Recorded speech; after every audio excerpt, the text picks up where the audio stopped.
Hi, everyone. A white Christmas is a never ending topic every year. Some people are lucky enough to have a white Christmas, while others aren't. Living around Budapest, I can say that we very rarely have a white Christmas. I honestly can't even remember the last time we had one. I thought I'd make some fake snow at home so we can still have that Christmas vibe. But my first idea was to build a snow cannon. I looked up what you need for a snow cannon and how to make artificial snow. There are two types of technology, or two different solutions. In one solution, high pressure air at about 20 to 50 bar comes through a pipe along with high pressure water, and they mix the high pressure air with the water. The high pressure air basically expands, cools its surroundings, and the tiny water droplets in the air freeze, forming ice crystals, and that's how artificial snow is made. The other solution would be to take a big diameter pipe, put a fan inside, and from there, the recipe is the same as the previous method. With this solution, the fan and the end of the pipe, this is where you need to introduce the high pressure air and the water. Well, making this at home would be a multiple challenge. Electricity wouldn't be such a huge problem. You could produce a cubic meter of snow for about 500 forts. That alone wouldn't break the bank, but the rest would, because I can't produce compressed air at 20 to 50 bars. However, this device behind me will probably be able to produce at least some artificial snow. In a real snow cannon, the water droplets have to be cooled down extremely quickly. In my solution, though, I'll have plenty of time for that because I'm going to use this humidifier. It's simple. It has a water tank, you turn it on, and with the help of ultrasound, it atomizes the water and a small fan blows out this water vapor. Honestly, when I turn it on in the room, it really looks like it's blowing out a little cloud. And then it enters this big box here. I even decorated the big box with that star on top. That really just serves as decoration, for looks. Everything else around it, though, doesn't. I didn't cover the whole thing with styrofoam, but with double-walled cardboard.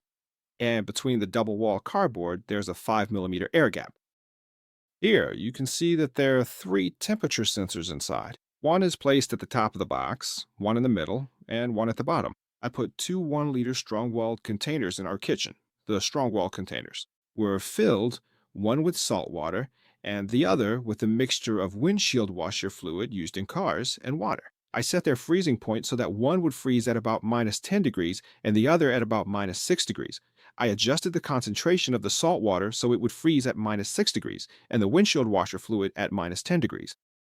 At the bottom of this box, there's a plastic tray, and when it goes into the tray, into the two ice blocks, the fan blows the air that needs to be cooled onto the ice, and hopefully the whole inside of the box will slowly cool down.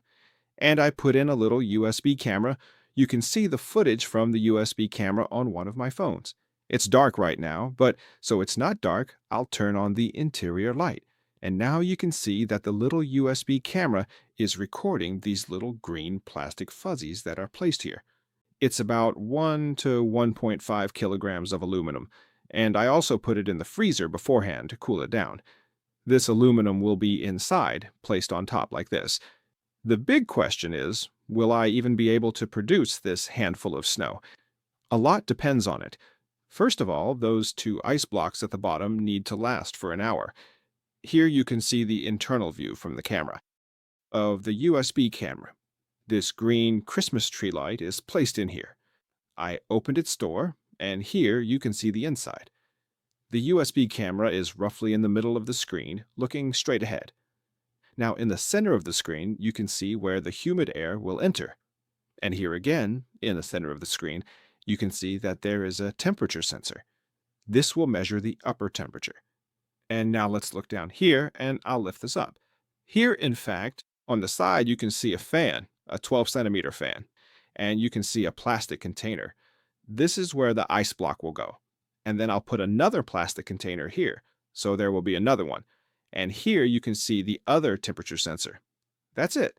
So this is the lower temperature sensor. And I'll show you how it works. I grab the temperature sensor, and ideally it should start rising immediately. Well, that's all there is to it.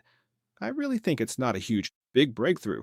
I'm not expecting it to last long, especially since it's made of paper, and I'm not expecting to produce a lot of snow either. But I do expect that this experiment will be successful, and in some way, even if not in large quantities, we'll still have a white Christmas. even if it's just here in the basement, under this little silver star. But that's something, and I'm happy with that. You can see the temperatures. Above it's minus zero point 0.8 degrees. I was expecting a bit more than that, to be honest. In the middle, it's 1.3 degrees. I was expecting more than that, too. And at the bottom, it's about minus 6 degrees. Here in my workshop, this 12 degrees doesn't allow for snow to form. You can see at the top center of the screen that the humid air is escaping from the box in several places. Inside, it's foggy, and the footage from the internal camera confirms the presence of fog. Up there is that soda bottle with the ice inside. There's another one at the bottom. You can see it somewhat behind the plastic sheet. And you can see these little fibers moving, since the internal circulation is still working. I waited for a colder day. The top temperature here in this section is minus 6.3 degrees. The middle temperature is 6.1 degrees, and at the bottom, it's 11.6 degrees. On the camera image, well, you can't see that the humidity is 100%. I turned off the interior lighting for us. Let's see what the camera picks up like that. Well, not much. So this interior lighting really comes in handy. Let's go ahead and turn on the interior lighting now and see in detail what's happening inside the chamber. As you can see, the humidity level is currently at 100%. I'll try to carefully point the phone this way so you can get a better look. Most of the ice that has formed is now collected down here at the bottom of the screen, right there in the soda bottle walls. I also put the cooling fin back in place, and you can see it up there. That cooling fin also spent the entire night in the fridge, just like before. Now, I think both of them are currently around minus 10 degrees Celsius.